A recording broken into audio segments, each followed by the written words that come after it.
Eu convido vocês a abrirem as Bíblias no Evangelho, no Evangelho também pode ser, mas na Epístola de Paulo aos Romanos, no capítulo 1, a gente vai ler poucos versículos. A gente vai ler a partir do verso 14.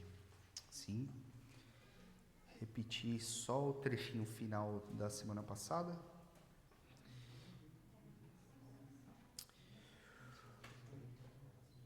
Romanos 1, verso 14, vai dizer o seguinte: Pois sou devedor tanto a gregos como a bárbaros, tanto a sábios como a insensatos. Por isso, quanto a mim, estou pronto a anunciar o evangelho também a vocês que estão em Roma. Pois não me envergonho do evangelho, porque é o poder de Deus para a salvação de todo aquele que crê, primeiro do judeu e também do grego. Porque a justiça de Deus se revela no Evangelho, de fé em fé, como está escrito: o justo viverá pela fé. Esta é a palavra de Deus. Agora sim, bom dia, igreja. É um prazer enorme estar aqui com vocês.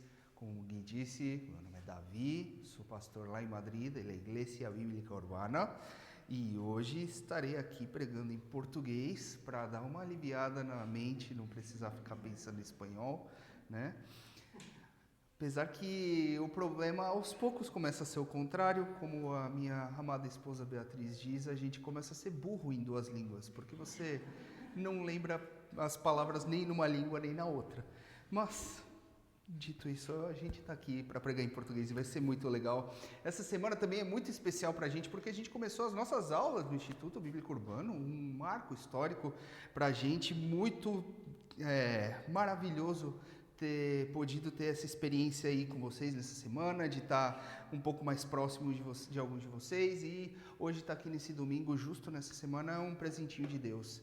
E a gente está na semana da Reforma, ou no mês da Reforma Protestante, a Reforma que a gente comemora no dia 31 de outubro, a versão protestante do Halloween, né? A gente santificando festas pagãs, como a gente gosta de fazer, mas 31 de outubro de 1517, o marco aí que a gente coloca como dia da Reforma Protestante, e por isso a gente está estudando o livro que foi o livro marcante da Reforma Protestante, a carta que fez Martinho Lutero acordar para a vida e falar: alguma coisa está errada, a gente precisa mudar o jeito como a gente faz igreja, e essa carta é a carta aos Romanos, a Epístola aos Romanos. A gente está no capítulo 1, e hoje o meu desafio é facinho, eu simplesmente tenho que explicar o que é o Evangelho para vocês. E essa fala pode não parecer irônica na hora que eu falo, mas ela é extremamente irônica. Porque o Evangelho, ele é o centro de toda a vida cristã. Você explicar o Evangelho é quase como você explicar perguntas como, sei lá, o que é Deus, ou qual que é o significado da vida, sabe? Perguntinhas fáceis como essas. O Evangelho, ele é simples e compreensível numa certa forma, qualquer um consegue entender, qualquer um consegue perceber o que ele tem a dizer, mas ao mesmo tempo ele tem profundidades tão enormes que dá pra gente passar o resto da vida estudando e não chegar no fim dessas coisas. E para deixar a coisa ainda mais fácil, esse trechinho que a gente acabou de ler é o que os teólogos e os estudiosos do livro de Romanos chamam de a tese do livro. Então, se a gente tivesse que resolver toda essa epístola, que é uma epístola das mais carregadas teologicamente, se não for o livro mais teológico da Bíblia inteira, se a gente tivesse que resumir essa epístola em um versículo, é esse versículo que a gente leu hoje. E é uma carta que é tão profunda que a gente se propõe a estudar anos e anos ela. A gente está se propondo a estudar um capítulo por ano tranquilamente, porque tem muita coisa para dizer. E hoje eu tenho que falar sobre o resumo dela. Tudo isso para enfatizar que o desafio de hoje é grande, mas ao mesmo tempo é maravilhoso, porque esse é um daqueles textos que vale a pena você saber de memória, que vale a pena você meditar durante a sua vida, trazer ele à memória. É aqueles textos que, sinceramente, se você saísse daqui e não lembrasse uma palavra do que eu disse, mas você lembrasse esse versículo pequenininho, que a justiça de Deus é revelada a partir da fé e até a fé, como está escrito: o justo viverá pela fé, e esse é o Evangelho, missão cumprida. Isso daqui é o que a gente precisa para viver. não só para entrar na igreja, mas para toda a nossa vida. Mas antes da gente aprofundar um pouquinho mais, e para a gente não simplesmente sair com esse texto decorado e não falar nada mais disso, vamos pedir para Deus abrir os nossos olhos, abrir o nosso coração, me ajudar a não atrapalhar muito o que Ele está fazendo aqui na igreja, e que a gente possa aproveitar desse privilégio que é ter o autor dessa palavra entre nós nessa manhã. Por isso, convido você a baixar a tua cabeça para que a gente possa ter um momento de oração. Senhor Deus, obrigado porque o Senhor é bom. Obrigado porque o teu amor é tão grande que ele é as melhores notícias que a gente poderia ter. Obrigado porque essas boas notícias transformam a forma como a gente vive, não só a nossa esperança para o futuro, mas a forma como a gente age hoje. Por isso, nessa manhã, eu peço que o Senhor abra os nossos olhos, o nosso coração para entender o Evangelho, para sentir pelo menos a superfície dele, tocando os nossos corações e convencendo a gente, dando ânimo e forças para que a gente possa viver vidas que sejam coerentes com esse presente maravilhoso que o Senhor nos dá. Edifica a tua igreja através da tua palavra, através de um trecho tão incrível e maravilhoso da tua palavra, como é esse que a gente está lendo essa manhã. E ajuda-nos, Senhor, a ouvir a tua voz, que a gente consiga silenciar a turbulência do nosso coração, a loucura dos nossos pensamentos, a angústia das nossas preocupações, e que a gente possa ter os olhos, os ouvidos fitos naquilo que o Senhor tem para dizer para a gente nessa manhã. Ajuda a gente a ser mais parecido com esse Jesus maravilhoso, que é o centro do Evangelho. No nome dele que a gente ora. Amém. Amém. Bom, sempre no começo das pregações eu tento trazer uma imagem, uma figura, e nem sempre ela fica tão boa. Mas eu vou mostrar para vocês a que saiu hoje, tá? Assim, tem a ver com o texto, vamos ver se ajuda vocês a conectarem com o texto um pouquinho. Eu acho que a vida ela é muito curiosa em vários sentidos, porque a gente muitas vezes tem coisas que são maravilhosas, tem coisas que são muito boas na nossa vida e que em um dado momento da vida acabam sendo um motivo da gente ficar meio desconfortável, até envergonhado de qualidades que a gente tem. Isso é bem comum quando você é jovem, sabe? Aquele cara que é o nerdão da sala e ele se sente mal por ser inteligente. Você fala, pô, você é inteligente, você se sente envergonhado porque você entende as coisas mais rápido que os outros? Ou aquele cara que às vezes é muito alto, né? Ele tem 8 anos de idade e 1,70 m, sabe? E aí, claro, vai sofrer o bullying, mas, pô, você ser alto é um negócio legal, pô. Não é uma coisa ruim, não é um defeito. Mas na hora parece uma coisa que, sei lá, te deixa desconfortável, não te deixa se misturar com as pessoas ao redor. Ou mesmo, para usar um exemplo muito nosso, às vezes você ter sotaque. Você ter sotaque é uma coisa que no momento que você está no lugar parece uma coisa negativa, te separa talvez, especialmente quando você é menor, mas o seu sotaque é simplesmente a prova de que você conhece e entende mais de uma cultura. Que você, comparado com a pessoa que é nativa, você está num ponto de vantagem. Você tem conhecimento da vida de outro jeito que ela não conhece. Isso se não for outra língua também, né? Dependendo do lugar onde você está. É comum a gente, às vezes, tomar coisas que deveriam ser orgulho e ver isso como vergonha. A gente tem até produções artísticas disso. Não sei se vocês lembram o filme Hércules da Disney. O filme Hércules da Disney no começo é isso.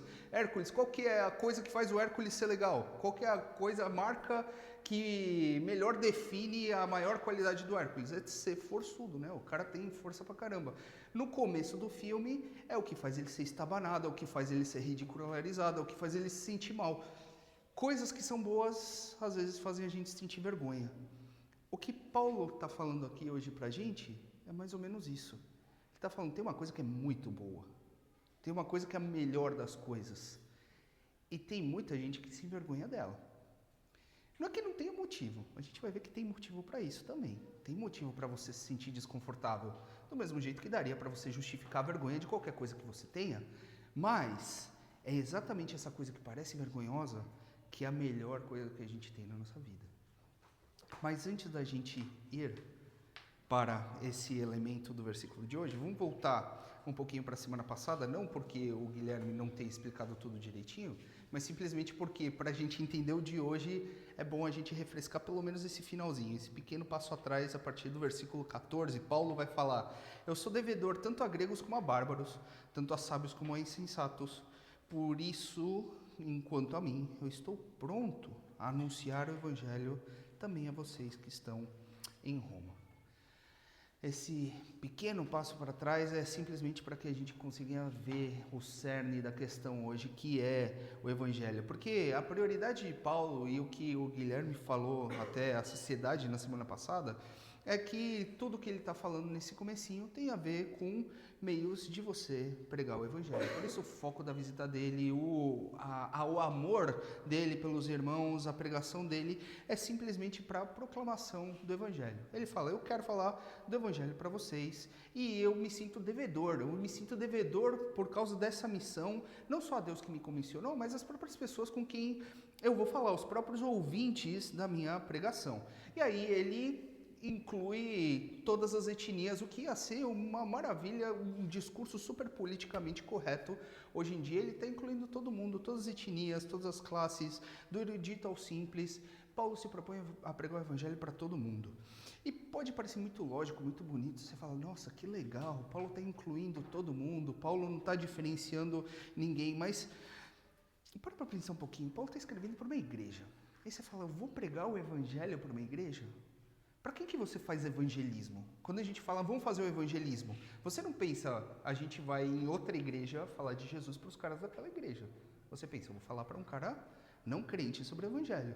Mas agora Paulo está fazendo o quê? Ele está indo evangelizar, ele está indo levar o evangelho para uma igreja. Por que eu pregaria o evangelho para um cara que é cristão? Afinal, ser cristão não é você aceitar o evangelho? Ser cristão não é você levantar a mão no apelo e pedindo para você aceitar Jesus no coração. Então eu entendi o evangelho e agora eu sou crente, agora faço parte da igreja. É um engano bastante comum a gente olhar para o evangelho como se fosse só isso, como se fosse só a porta de entrada, só o comecinho da vida cristã. E aí depois a gente tem que ir para fundamentos para ver coisa mais difícil, né? Porque o evangelho é muito facinho, eu quero ver, sei lá, escatologia, eu quero ver como é que Jesus volta, eu quero ver coisas difíceis e complicadas. Mas o evangelho não é só a porta de entrada. Se tem uma coisa difícil, profunda, maravilhosa, que afeta tudo da vida cristã, é o evangelho. Não é só aquela explicação do começo da porta de entrada de que Jesus morreu pelos seus pecados, que você não poderia se salvar, mas Jesus salvou você.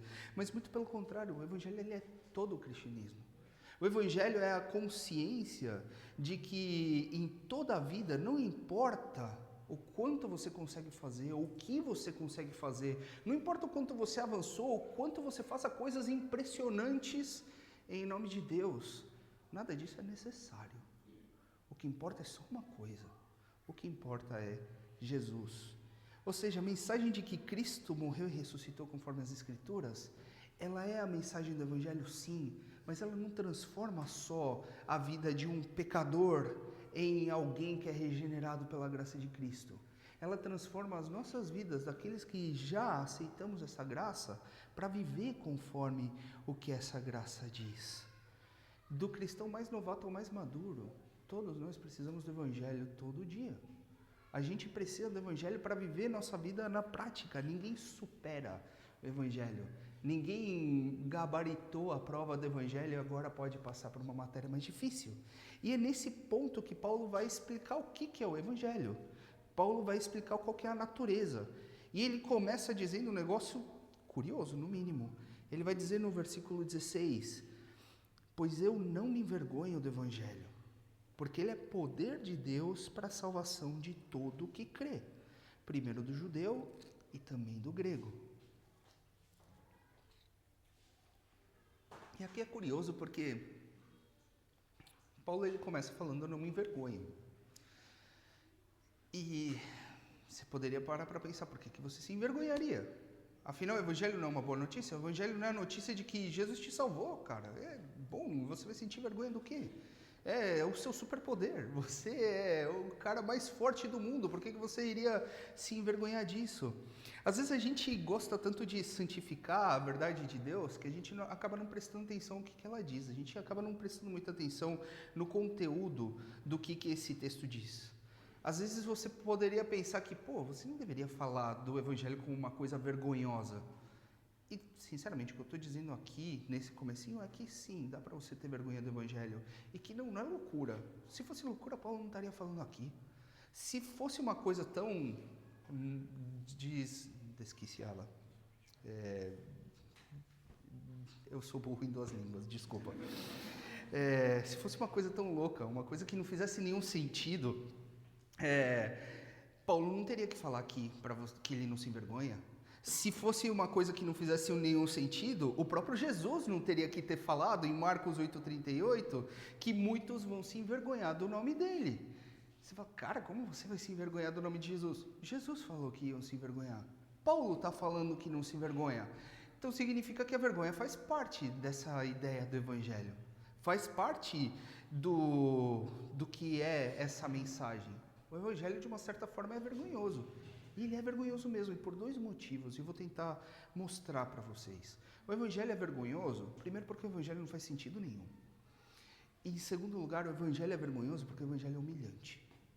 E pode parecer palavras fortes, mas é exatamente isso o que Paulo está dizendo, não só aqui, mas em outros lugares. Primeiro, o evangelho é uma vergonha porque ele é uma loucura para a nossa mente. E para um cara que é... Meu pano de fundo de educacional é mais de exatas. Eu não sou um cara muito de humanas, então eu sou o cara da lógica, o cara que gosta da continha, da equação fechadinha, sabe? E para mim o evangelho é uma dificuldade enorme, porque o evangelho está cheio de tensões. Ele está cheio de coisas que parecem quase se contradizer. E a tentação da gente é querer resolver todas essas coisas e deixar todos os fios amarradinhos, mas o evangelho não vai deixar você amarrar todos os fios. O evangelho, ele não faz sentido. Cara, como é que você fala que o Deus eterno se tornou um homem temporal? Como é que você fala que um ser infinito se tornou alguma coisa finita como a gente? Como é que você vai falar que o autor da vida imortal morreu para salvar aqueles que ele deixou que matassem a ele próprio? Como é que você vai dizer que o Deus santo, infinito, ele chorou? Ele suou, ele teve fome, ele teve necessidades fisiológicas como eu e você, ele sangrou. Não faz sentido. Você está falando de Deus. Você está falando do Deus do Antigo Testamento, aquele que era uma nuvem, uma coluna de nuvem, uma coluna de fogo acompanhando um povo inteiro no deserto. Aquele que quando pisou no Monte Sinai, o monte fumegou de tal forma que as pessoas não queriam nem chegar perto do monte. Você está falando que esse Deus infinito, que com uma palavra criou céus e terra, agora é um cara que morreu? É um cara que sangrou? Isso é loucura. Como é que a gente pode acreditar numa coisa dessas? Mais do que isso, é um Deus que exatamente por causa disso e por a gente acreditar nessas coisas é que a gente é salvo. Como você pode acreditar numa coisa dessas? Não é meio vergonhoso? Não dá um pouquinho de vergonha você falar isso desse jeito? Para aqueles que procuram colocar sua mente no lugar de Deus, falar minha mente tem que conter todas as verdades de Deus, realmente é vergonhoso. Como se não bastasse o evangelho ser loucura, o evangelho também é ofensivo. Especialmente se você é aquela pessoa que tem o perfil de resolver tudo. Sabe aquele cara que sempre tem a solução? Aquele cara que não importa o que acontece, se quebrou qualquer coisa na casa, ele vai saber arrumar. Se você, sei lá, teve qualquer problema na vida, ele vai saber resolver, ele vai tentar com todas as forças resolver, e muitas vezes consegue, sabe? Resolver, criar, liderar, transformar uma situação. Imagina só para uma pessoa dessa, que com seu esforço resolve tudo da sua vida, você falar que um homem X em Jerusalém, no século I, é o responsável por você estar bem diante de Deus, independente do que você fizer. Não importa o que você faz, o fato de você estar bem ou não com Deus não tem a ver com quão bom você é. É zero meritocrático, zero. Depende de um cara em Jerusalém no século I, que muita gente achou que era simplesmente um cara normal, não só um cara normal, um cara que merecia morrer. Que você está na mesma condição, você é esforçado, dedicado, você é uma pessoa que tenta viver da melhor forma possível, está na mesma condição do crente mais incompetente que você conheceu na vida, daquele cara que não dá uma dentro, sabe? Você está na mesma condição dele, porque não depende do teu esforço. Que um judeu do primeiro século é responsável pelo teu destino. Isso é ofensivo. Que uma vida toda do seu maior esforço, uma vida toda de você dedicando sua vida para a mensagem do Evangelho, no fim das contas é equivalente a um pano imundo, a uma coisa imprestável. Pior do que aquele pano de pia 2 semanas em cima da pia, aquele cheiro detestável. Então, essas são as nossas obras de justiça diante de Deus, é o que a Bíblia diz. Que uma pessoa que simplesmente tenta o seu melhor sozinha é menos aceita por Deus do que alguém como o ladrão da cruz, que era condenado e reconheceu sua incapacidade e por isso foi salvo. Isso é ultrajante. Isso é humilhante. Isso é vergonhoso. Entende? Porque Paulo tem que começar com eu não me envergonho. Porque se você para pensar, se você tira toda a purpurina de igreja de cima de textos que todo mundo conhece tão bem, e se você para pensar neles mesmos, é ofensivo. É estranho.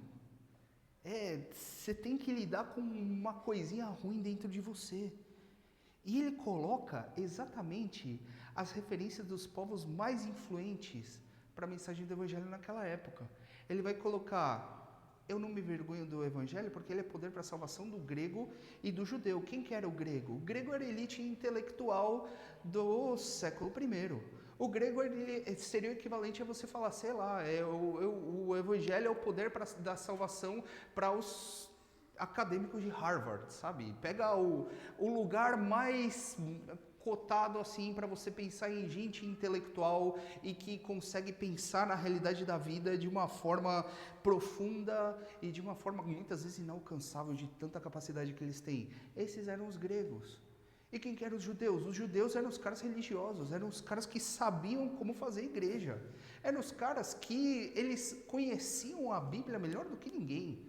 Se você quisesse aprender sobre a Torá, você tinha que ir para um judeu. Se você quisesse aprender sobre a Bíblia que o pessoal tinha no primeiro século, você tinha que ir para o judeu. Então seria equivalente a você falar, sei lá, hoje o Vaticano, sabe? Um lugar da espiritualidade máxima no mundo, alguma coisa do tipo. E Paulo está falando que tanto para os gregos, que por serem tão inteligentes iam entender muito bem essa loucura do Evangelho, quanto para os judeus, que por serem tão religiosos, eles iam entender muito bem esse escândalo e essa humilhação do Evangelho, aqui você tem o poder de Deus. O homem culto, ele vai sentir a sua intelectualidade ofendida por essa lógica de cabeça para baixo. E o homem religioso vai sentir os seus méritos ofendidos por uma equiparação esdrúxula. Você pensa, você está sendo equiparado com um cara que é zero religioso. Isso daí é exatamente o que ofendeu tanto os judeus na época de Jesus. Ele fala, eu não vim para os sadios, eu vim para aqueles que estão doentes. Eu não quero jantar na casa do pastor, eu vou jantar na casa da prostituta ali. Eu não vou me reunir aqui com o pessoal da escola de teologia. Não, eu vou lá com os deputados que foram pegos em flagrante desviando dinheiro da nossa população. É ofensivo. E eles sabem disso. Mas Tim Keller, ele vai falar que a única qualificação para o Evangelho é admitir que você não tem qualificações. Seja religiosas, sejam elas intelectuais, e exatamente por você não admitir, ou sequer você ver a sua falta de qualificação, que você fica desqualificado. Essa é a mensagem do Evangelho. O ser humano, por si só, ele é incapaz de entender, de enxergar, de discernir o Evangelho. O ser humano comum, ele simplesmente vai olhar para uma coisa dessa e falar, cara, dá vergonha isso daqui. Cara, não pode ser que você está falando sério. Não pode ser que essa daqui é a mensagem que você está defendendo. Mas Paulo, ele continua e vai mostrar que esse evangelho é muito mais do que você poderia imaginar. É muito mais do que você poderia colocar em palavras, porque o evangelho não é só uma boa teoria, não é um bom conhecimento, não é uma boa doutrina sequer. Não é um conhecimento elevado que te coloca num clubinho de pessoas que agora sim, nós conhecemos o evangelho, nós somos os evangélicos que conhecem tão bem o evangelho e por isso a gente está numa posição diferente em relação às outras pessoas. Não, o evangelho ele não é um coach te dando estratégias para você desbloquear o teu próprio potencial. O evangelho não é um guru te ensinando palavras mágicas para você ativar a sua visão espiritual. Não é uma regra moral sufocante para você conseguir viver a vida e olhar para os outros com desprezo porque você segue uma listinha de regras que ninguém mais consegue, por isso agora você merece o céu. Não. O evangelho é o poder de Deus para a salvação. É uma coisa totalmente diferente. Nota que ele não é que ele traz o poder de Deus, ele é o poder de Deus. Essa vergonha que eu acabei de descrever aqui é o poder de Deus. Pregar essa mensagem louca e vergonhosa do evangelho é mais do que você dizer palavras, é você levar o próprio poder de Deus que transforma a vida de pessoas e age na vida de pessoas para a salvação. Mas que nem a gente disse agora há pouco, ele é muito mais do que o poder de Deus para a entrada no céu. Ele é muito mais do que o poder de Deus para você sair de uma vida de pecado e você começar a viver uma vida dentro da igreja. Não, ele é o poder que transforma todas as nossas vidas em coisas que apontam e que honram esse justo juiz. O modo que a gente enxerga o nosso emprego, o nosso casamento, os nossos pais, os nossos amigos, a nossa conta bancária, o modo como a gente enxerga a vida completa, os nossos vícios, nossas virtudes, nossos diplomas, nossas conquistas, as coisas que a gente falhou em fazer, tudo isso é afetado pelo evangelho. Ele muda absolutamente tudo. Vamos pensar em coisas práticas. Pensa na questão financeira. Questão financeira, o evangelho ele vai te mostrar que o que importa não é quanto você ganha, mas que com Cristo você pode ser tanto pobre como rico, que tá tudo bem. Que isso daí não vai definir você. Cristo ele mostrou que dá para ser rico e honrar Deus. Cristo é o rei da prata e rei do ouro. Cristo é aquele que tem recursos ilimitados. E ele mostra pra gente que sim, dá para você ser rico e servir outras pessoas. Mas Cristo também, sendo pobre aqui na terra, ele viveu uma vida plena, abençoando outras pessoas e servindo até mesmo os ricos que desprezavam ele, mostrando que você não é definido pela sua conta e que você pode fazer muito mesmo tendo pouco.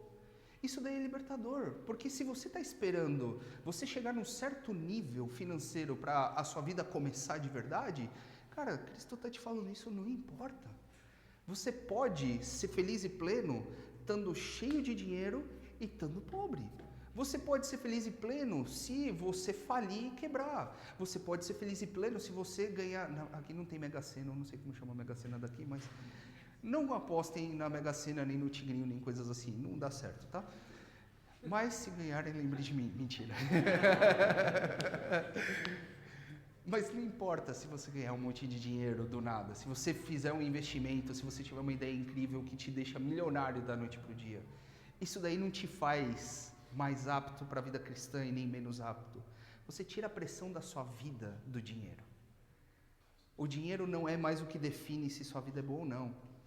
O evangelho te ensina a lidar com o seu casamento, com a sua família. Porque com Cristo como modelo, você pode ser marido, pode ser esposa, você pode ser filho, você pode ser pai. Não importa a posição que você está e não importa os seus papéis, você pode ser pleno. Se a gente for pegar os papéis... E cara, isso daí é... Ainda bem que é o Guilherme que vai continuar falando isso daí depois. Mas se você colocar os papéis... bíblicos do casamento, por exemplo, que você teria uma liderança masculina e você teria um auxílio feminino. Você fala, será que dá para eu ser completamente pleno, não tendo o papel de liderança máximo e sendo cabeça, ou coisa do tipo? Cristo, ele foi o cabeça do grupo de discípulos. Ele tinha discípulos e ele servia os seus discípulos. Ele era muito maior do que os seus discípulos. E ainda assim lavava os pés dele. E ainda assim entregou sua vida por eles. Mostrando que não importa se você tem até prerrogativa de mandar e de fazer com que os outros façam a tua vontade, não importa. Se você entende quem Jesus é, você pode servir a pessoa. E também não importa se você é a pessoa que não está na liderança, porque Cristo, ele era submisso ao Pai, mesmo sendo igual a ele. Cristo não é menos Deus do que Deus Pai. Ele está no mesmo nível, mas ele, por conta própria, se submete. E exatamente por essa submissão e por entender o seu papel, que não diminui ele em nenhum sentido, que essas boas notícias agora são verdade. Não é a minha posição que me define ou me realiza. Não é eu alcançar algum lugar na vida, ou alguma posição de liderança, ou alguma posição de relevância, ou ter pessoas debaixo de mim que vai fazer eu conseguir fazer alguma coisa. Não importa se eu for o servo o resto da vida. Não importa se eu nunca for o chefe. A sua vida não depende de o quanto você avança e o quanto você é bem sucedido nas suas relações interpessoais. Em qualquer posição, Cristo basta. O Evangelho te mostra como lidar com as suas fraquezas, com os seus defeitos, porque Cristo se identifica com as suas fraquezas e suas lutas, e mesmo quando você é fraco, Ele é forte por você. Mesmo quando você olha para os seus defeitos e se vê pequeno e se vê limitado e fala, cara, eu tenho isso daqui que me limita, como é que eu vou viver a vida assim? Cristo não tinha beleza alguma. Cristo era aquele que as pessoas olhavam para Ele e desprezavam.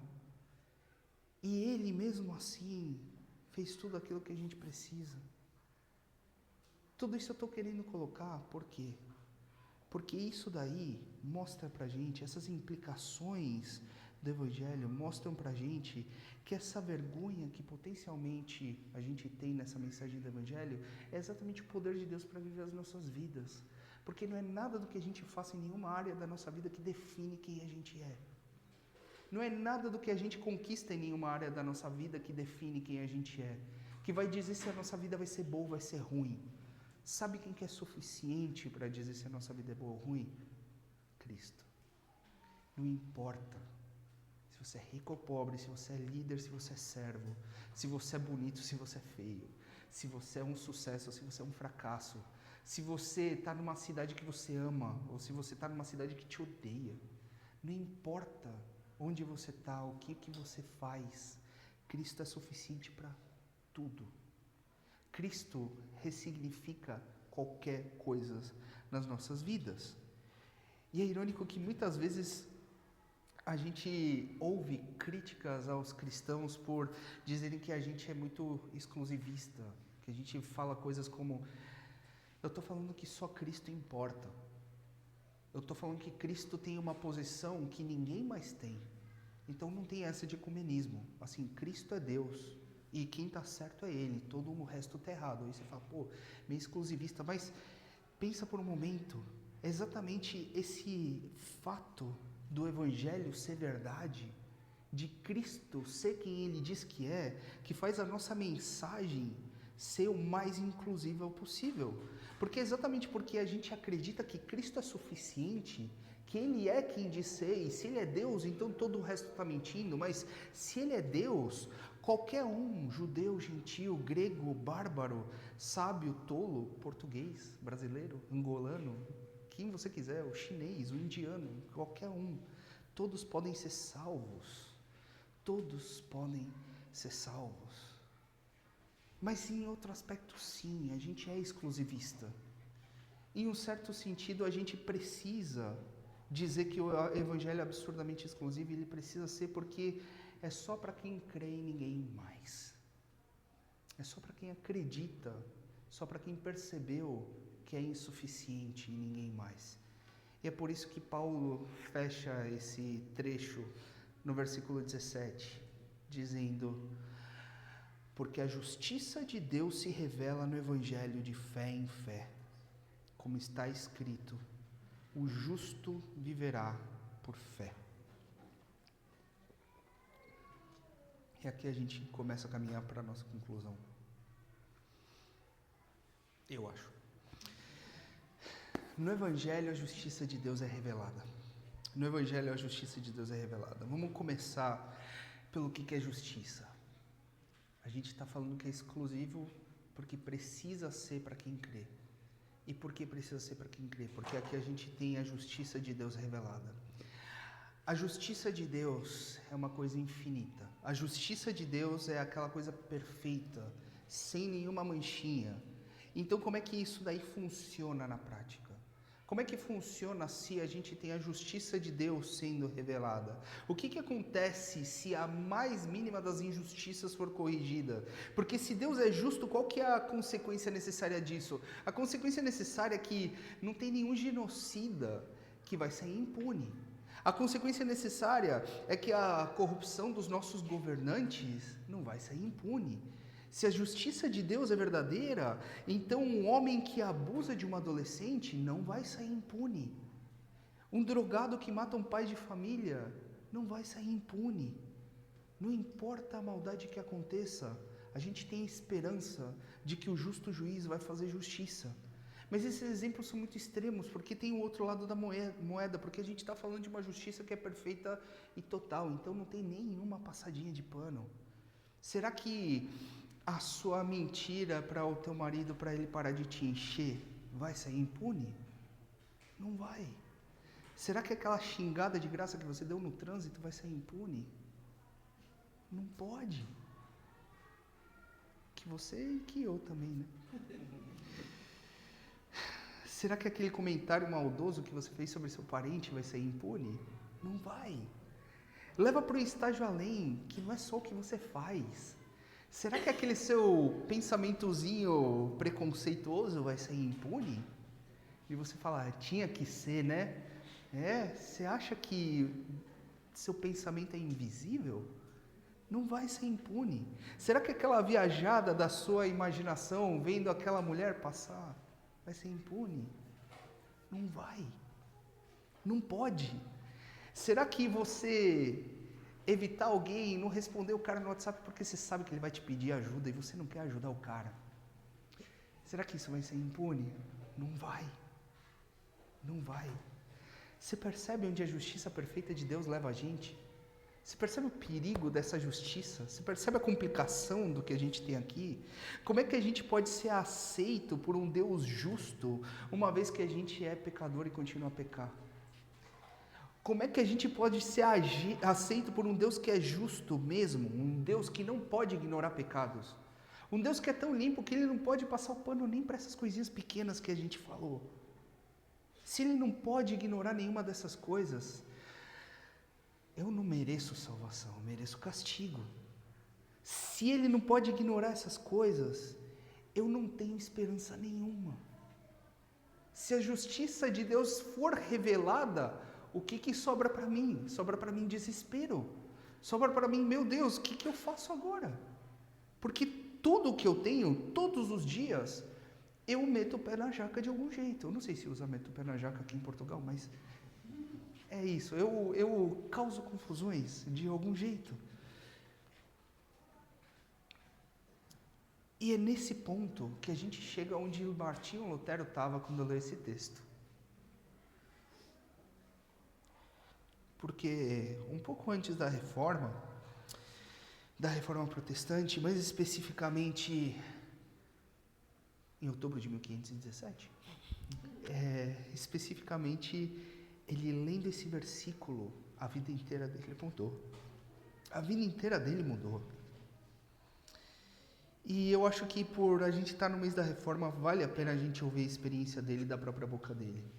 Sabe o que aconteceu para que Martinho Lutero falasse, não, alguma coisa tem que mudar aqui? Ele leu esse texto e disse assim: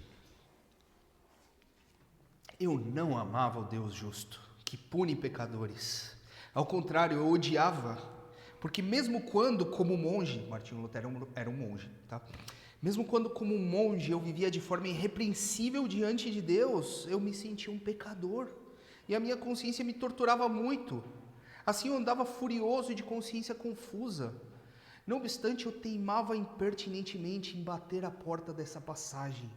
Eu desejava com ardor saber o que Paulo queria. E aí Deus teve compaixão de mim. Dia e noite eu andava meditativo, Até que por fim eu observei a relação entre essas palavras. A justiça de Deus nele é revelada. Como está escrito, o justo vive por fé. Aí eu passei a compreender a justiça de Deus como sendo uma justiça pela qual o justo vive através da dádiva de Deus, ou seja, da fé.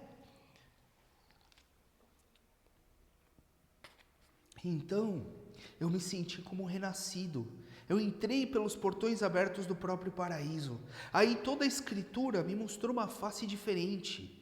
Assim como antes, eu havia odiado violentamente a frase justiça de Deus, agora, com igual intensidade de amor, eu agora a estimava como mais querida.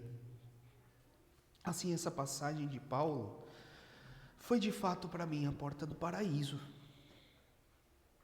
Esse era o Martinho Lutero. A justiça de Deus está revelada no Evangelho porque nele a gente vê como todos os nossos pecados poderiam ser pagos e ainda assim haver pessoas aceitas e salvas ao invés de castigadas. A justiça de Deus está no Evangelho porque ali a gente consegue perceber como a balança se equilibra. Porque qual que é o peso correto para o pecado de todas as pessoas do mundo?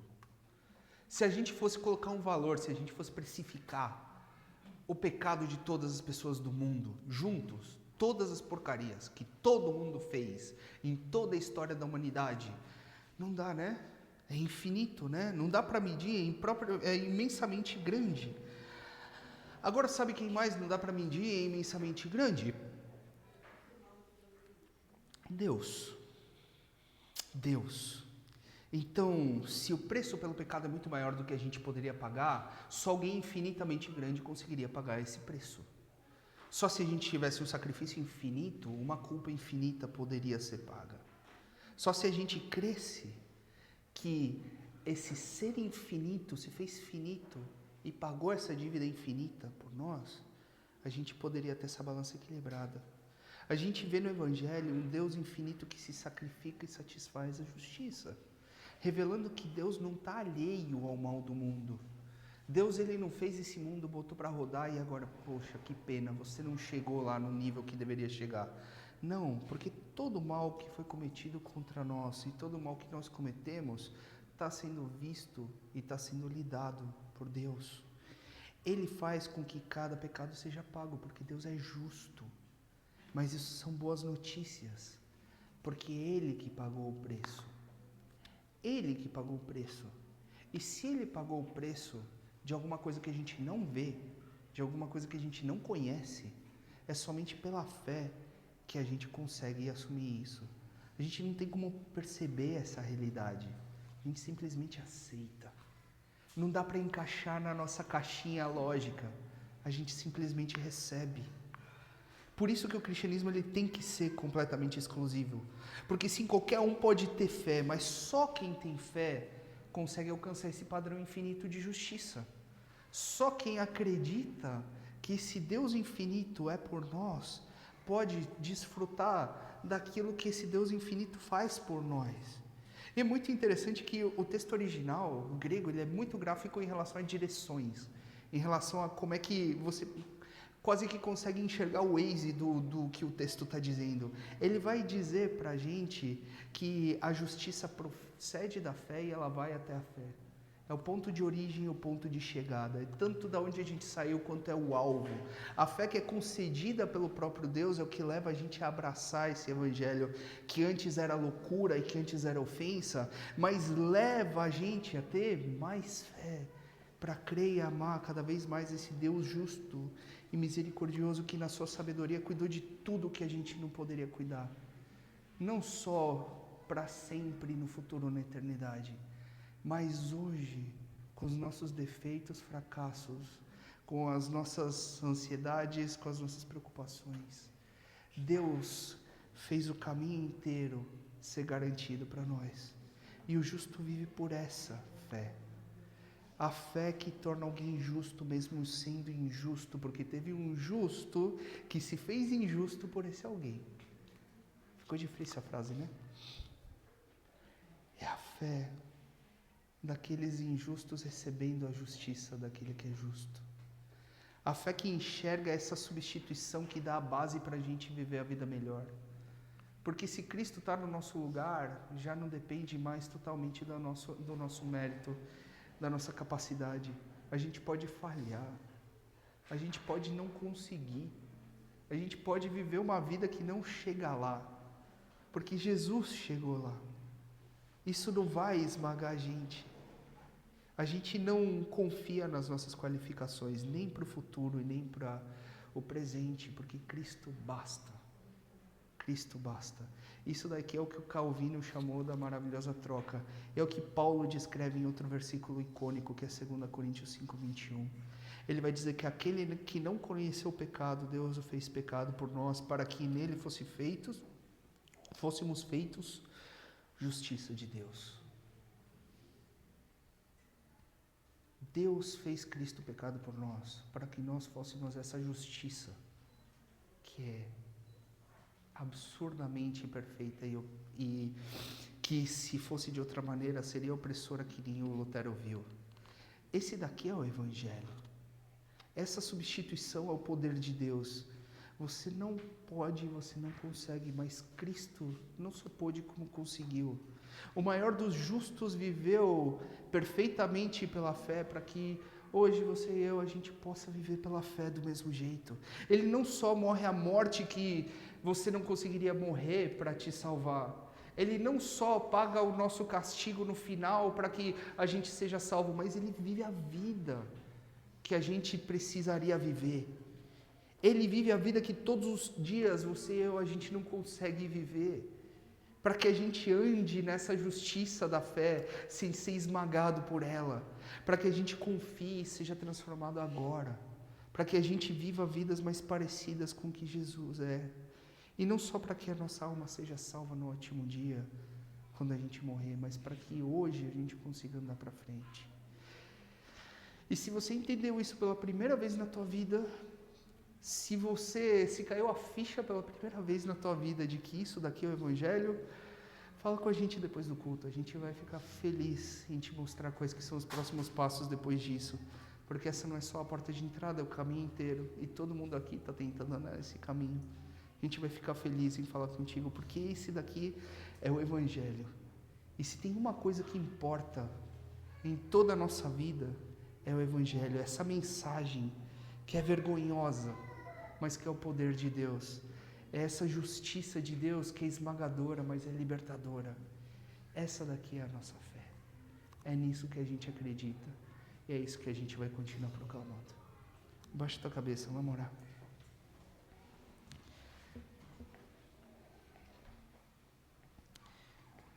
Deus, obrigado porque o Senhor é bom. E o Senhor não nos deixa refém das nossas qualificações.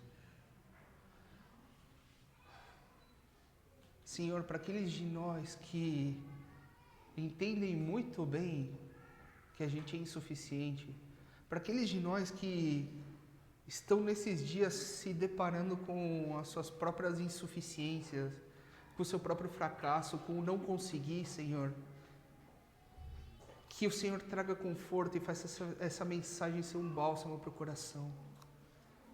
Que a gente consiga amar essa mensagem e sentir o Senhor sendo suficiente na nossa insuficiência. Que o Senhor use isso para curar vidas nessa manhã. E Senhor, para aqueles de nós que são muito bons no que fazem, que tem uma lista de méritos e de sucessos para mostrar, que isso daqui quebrante os nossos corações. Que a gente consiga ver tudo que a gente faz como insuficiente. Que a gente não se apoie em castelos de areia para viver as nossas vidas, mas que a gente possa olhar para Ti, Senhor, e ver que o Senhor não precisa de nenhum castelo que a gente tenha feito, por mais bonito que ele seja. E isso é muito melhor do que conseguir fazer esse castelo. Ajuda a gente, Senhor, a confiar em Ti e não nas nossas mãos. Ajuda a gente a Te amar pelo que o Senhor é. Ajuda a gente a não se envergonhar desse Evangelho, mas viver pelo poder dele. No dia de hoje até o último dia. No nome de Cristo te pedimos essa graça. Amém. Amém.